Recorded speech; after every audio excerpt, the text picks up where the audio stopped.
Joining us on Air Sports News down in Eloy, Arizona. Good friend of mine, good friend of the show, Nick Batsch. Hi, Nick. Hey, how's it going, Regan? Long time, man. Good to see you. Long time. The last time I spoke to you was your previous interview on here, and you'd just come back. But you're back again. You've had another injury. You were just showing me there off camera. What happened this time? Well, first off, they changed some of the rules for the World Games coming up, and I was practicing some of the new rules, and the new rule for speed, which is where I had the injury occur, involves us having to touch the water before the speed course. And as an athlete, I'm used to, we're used to hitting that gate, that entrance gate somewhere in our hips or our feet area, and we're clearing 80, 90 miles per hour horizontal. And what had happened was now you got to think, now I have to be 10 meters deeper and I got to be on the water before the gate.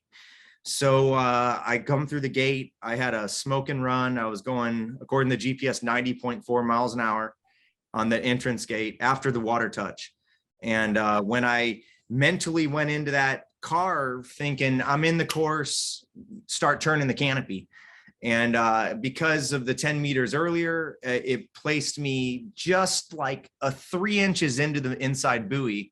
And I hit it with my foot. And when I hit it with my right toe, it kind of ripped my foot sideways and then pulled the knee back really hard onto my butt, resulting in like an instant tear of the sartorius tendon and the MCL for the ligament. So I was, instantly pretty sore. I could feel that hot knife sensation right in that area, instant pain. I knew it was bad.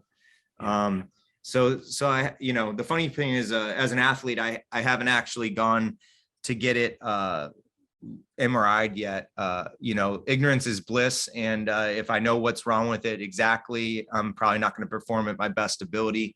So I'm resting it and doing all the things I can do, taking care of it with some laser therapy, acupuncture, massage therapy, not much stretching on it because I don't want to stretch out those ligaments and tendons that are already hurt. But see how it goes after the World Games. And then if it's still in pain, then I'll probably go and get checked out since I have some time till nationals.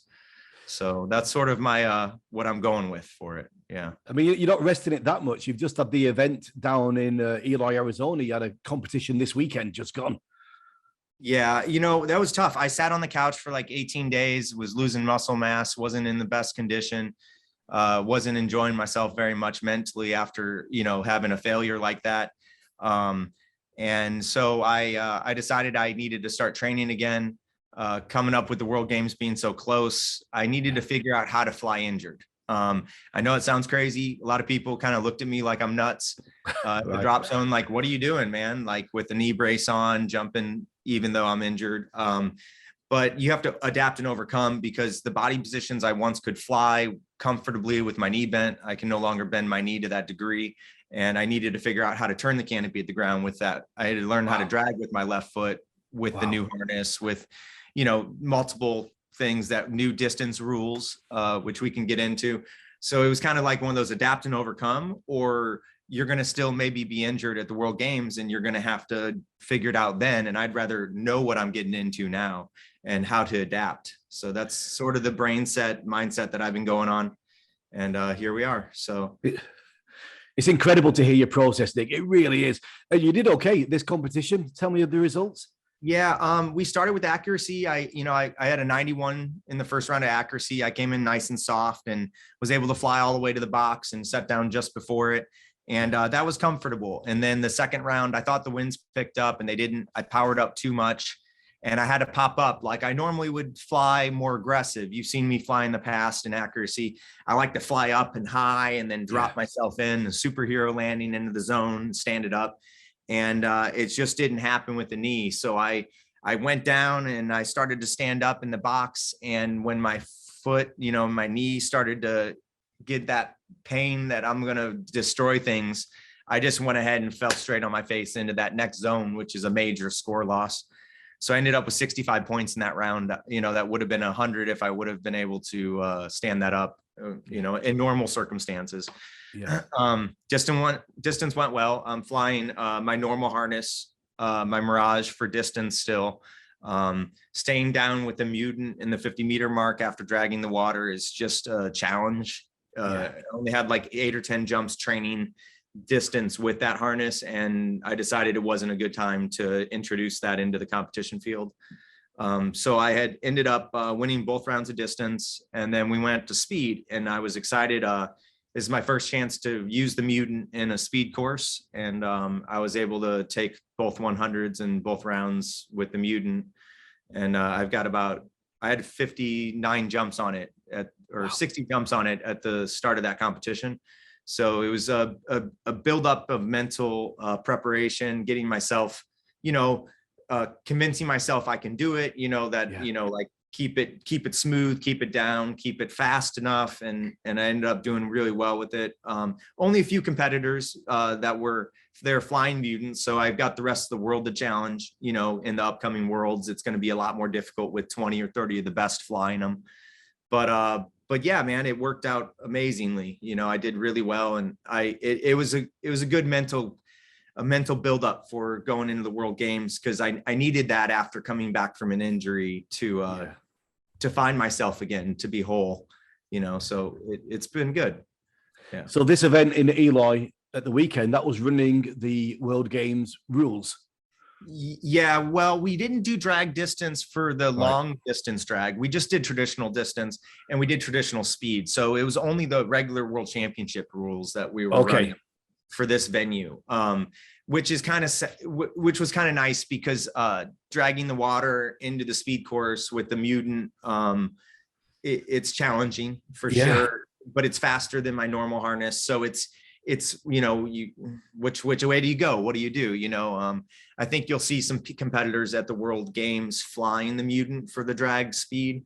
I don't believe you'll see anybody flying the Mutant for the drag distance when we have to drag for 50, 60 meters of distance. I just find that to be extremely challenging at the speeds that we're flying, and the seated position puts it at a very awkward dragging point. And a way of anchoring your foot is difficult, almost like a boat with a rudder in the front of it, instead of behind it. It makes a lot of harness inputs. It makes a lot of changes, and unloads the harness easier because you're putting your weight on the surface. So I just feel like the way to go is to fly traditional harness for the distance event now, and the speed event, it's whoever wants to risk it for the biscuit. It's going to be interesting to see how it goes with a lot of competitors. Yeah. Well, World Games, it's only a few weeks away now. On your home ground, your home country, it must be very excited, Nick. It is, we've done in the last 17 years, this is my 4th World Game event. So the first one was in Taiwan, second one was Colombia, and then Poland. So it's exciting to see it here for the first time in my career. I may have been here way in the past, but not for canopy piloting. I'm excited. I had some really good placings at the previous World Games, coming back from time off or just different parts of my career where I was really young and new and fresh. And now I have my new challenge, is to do it again, win the competition with a knee that isn't really functioning very well. It's going to be challenging for freestyle and accuracy, but distance and speed, I can seem to get myself together pretty well for those two. So tell me a bit about this drag distance. The rules have changed. You've been looking at the rules. You've been checking them out. It's simply drag distance. Well, distance before was just through the gate as far as you can go, through the gate at the end of the pond there, and is the distance you can fly. Now we're dragging water. Can you explain a bit how that's going to work, Nick? Yeah, it's kind of awkward. It's different. So imagine we're going to still come in at the same airspeed. We're going to try to do as fast as we can possibly get, as much power as possible. And then we start dragging somewhere after the first entrance gate. There's actually 6 different zones that you need to have your foot on the surface somewhere in those zones. Yeah. So from what I've read, I don't believe you have to have your foot in the water the entire surface of the distance. It doesn't have to be a perfect drag. And maybe that's because we can boost out easily, or maybe you come off the water and get back on it and stuff like that. There are some zones that are required for you to drag. In the first few zones, you have to get a foot on the water or you don't get a score. But you don't have to drag all the zones. So, it's kind of a choice, but also maybe if your performance, you were a little hot, a little low, you came in, you only got the first 4 zones and popped off the water, you wouldn't be penalized severely. You would lose some points on water surface contact, but not the total score. So somewhere in the 6 zones, like 50, 60 meters of water drag, you must touch each time in each zone, but no one, I don't believe anybody at those speeds is going to try to pick their foot up and put it back down a bunch of times. Right. So you drag those 50, 60 meters, and then you have to fly for 50 meters off the shoreline till the distance buoy that you can actually fly up on. So wow, really eliminates the entire process of climbing out of the 50-meter mark and going into our distance runs and then coming back down. It sort of just makes it to where you kind of need to fly level and flat for a long time.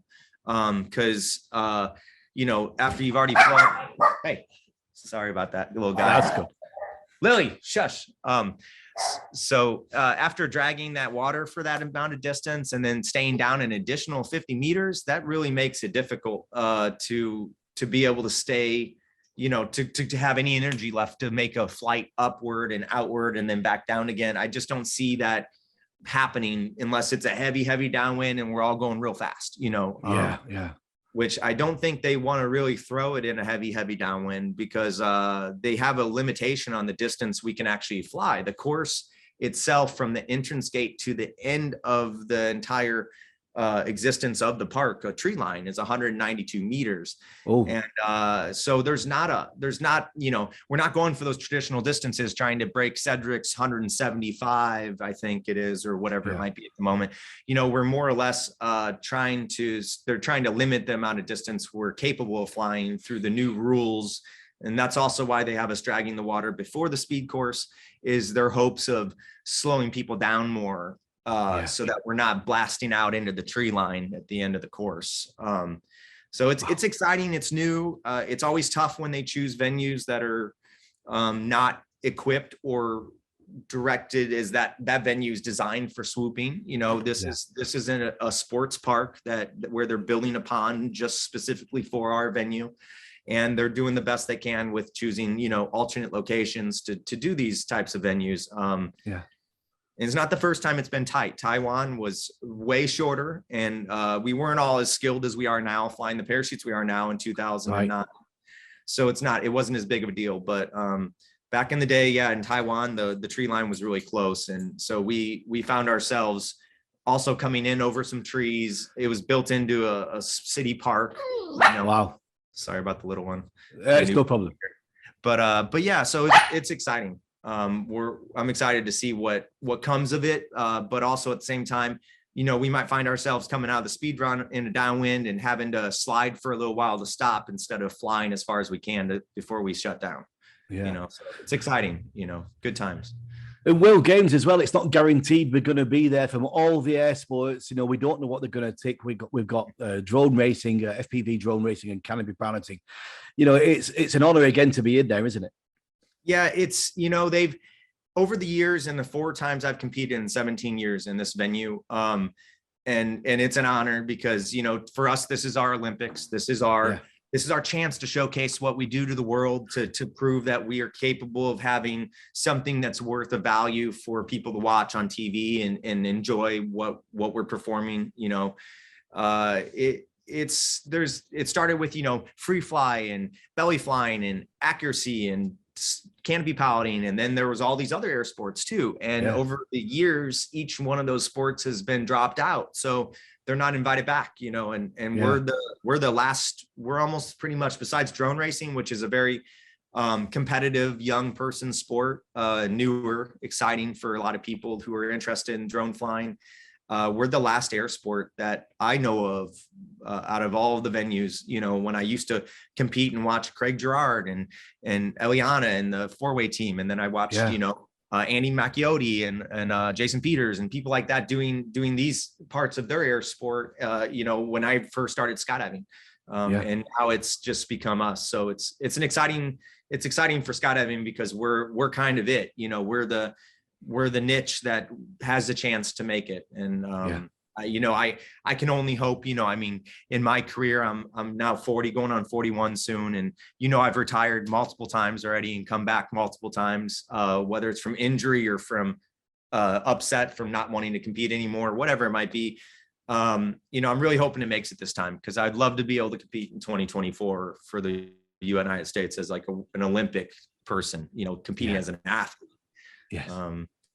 But on the back burner, hey, if it makes it after I'm retired, I could always go for coach, right? And that's what I love doing just as much as flying. Yeah. So looking forward to it. Looking forward to it, Nick. I'll see you down there in Birmingham, Alabama. I can't wait. Yeah, man, it's going to be really good. I was watching videos just earlier of a bunch of, different venues that we've done over the years. And yeah, I swear it's your voice in the background on 99% of them. I can hear you on the announcement speaker, as we're coming in for our freestyle or coming in for our runs. It's you've been an integral part of what we've done in my career, especially. And I've been competing for over 17 years. And I just remember, from way back in the day, in the early Dubai days, just hearing you there and cheering us on and helping us out with the commentary. And we appreciate you, man. It's been great. Cheers, Nick. I appreciate it too. Good words. I look forward to seeing you down there. Thanks for joining us this morning, and go and walk the dog. Yeah, I know. The little one's going a little crazy. He's 5 months old. So we're working on him, Good stuff. All right. See you in Alabama, my friend. Take care. Thanks, Regan. Appreciate your time, man.